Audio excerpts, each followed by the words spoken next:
someone, at least someone, somewhere, probably looks to you and to me for their working, living and breathing example of what it means to be a Christian. So what are we going to do about that? It is, after all, a serious responsibility. It's actually pretty easy when you're faced with that kind of responsibility to set about the task all wrong.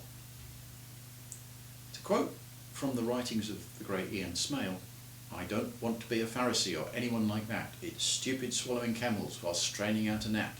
To keep the letter of the law, they forgot the people it was for, so I don't want to be a Pharisee, I don't want to be a Pharisee, I don't want to be a Pharisee or anyone like that." Well, quite. And if we read through Matthew 23, we can see that this is sound thinking. Jesus is not exactly a fan of the Pharisees, is he? The thing to remember, though, is that what made a Pharisee become a Pharisee in the first place was that they did take very seriously their responsibility, not just to set an example, but to set a very good example to the people of God. Don't want to be a Pharisee? Well, one way would be not to care less who sees you doing what. I don't want to take that route, because I think then I might become someone who causes people to sin, people who believe in Jesus.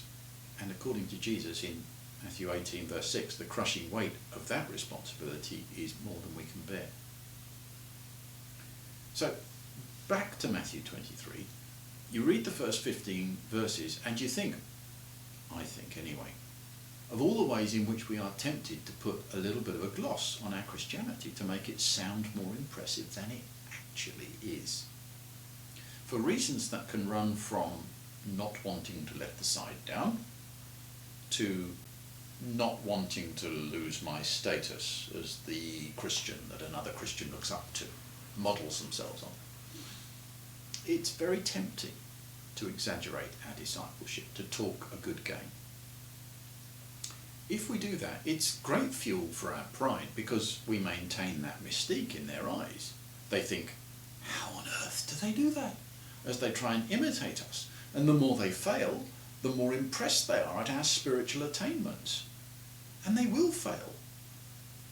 And it is unattainable. We are to them unattainably good. They aren't to know that they are attempting to lift a heavy load that we've actually never even touched. So they will try and they will fail and they will blame themselves perhaps and give up. Or worse, they might go on following our pretend example and add some pretense of their own. Either way, we too will have shut doors to the kingdom of heaven in people's faces. We too will have made sons and daughters of hell, won't we? Strong language from Jesus? Not if we think about it. Hell, the language of hell is lying. The kingdom is founded on a lie. We're making Christians founded on a lie. Reading on from verse 16, we have to reflect on the many impassioned arguments, don't we, that we've all heard between Christians of different stamp over who exactly can call themselves sound. Are these arguments really all about the honour due to the Father and his word? Really? That's what we get so het up about? Or is it just like the Pharisees, we have arranged for ourselves a way of interpreting the Bible that makes righteousness somehow manageable? Even if it's only manageable at a cost of distorting God's word beyond all recognition. And usually that is the only way that you get God's word and righteousness to be manageable.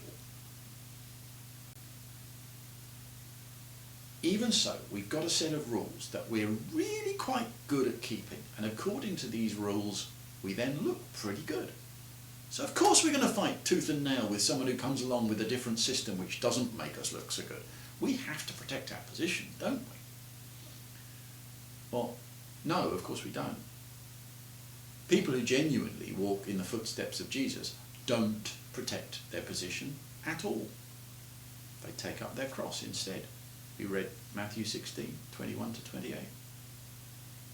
And whilst they take very seriously the Master's words about salt and light in Matthew 5, they read the rest of Matthew 5 to 7. They don't handle that responsibility by editing God's word into a manageable set of rules. They give his commands unlimited effect in themselves. constantly searching for ways to put them into practice in their own relationships at their own cost. And they don't see it as their responsibility to stage manage themselves so that their light shines before men, but they do it all for God's eyes only. We are servants, eyes and ears on the Master first, and then that's the only example people can safely follow in us. If you have been, thank you for listening.